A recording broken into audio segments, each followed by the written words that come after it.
yesterday we went to Blue Sky and buy a lantang kangkong. Tadaan! Kangkong. Kita kong kangkong dari. So, daghan man ni siya. Ang ako lang gamiton is half of this. First time na ako ni siya magluto. First time to cook this. So, I asked my mother. Pangutanan ako kung mama, gabi o saan pagluto sa tangkong. So, gitudloan man noon ko niya. Pero, di ko alam kung paano to ipangkat.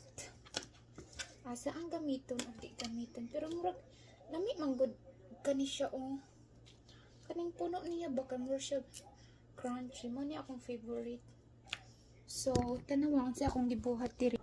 Kani siya, murag siya blanta. So, that's why di na nako siya i-impale. So, giinganin ako siya pagkat.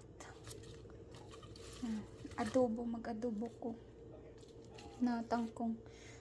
Actually, taba ilang tangkong. Ba't asa nigikan? Basta, importante sa ako is tangkong. So, cut na ito. Yan. Kaniganahan ko.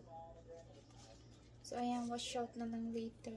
Kung sa expect ani. Mamahita po sa atong cooking show.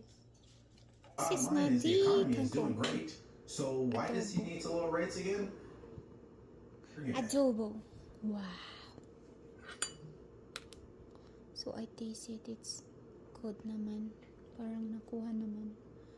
Ayan. Sige na ako magkaon.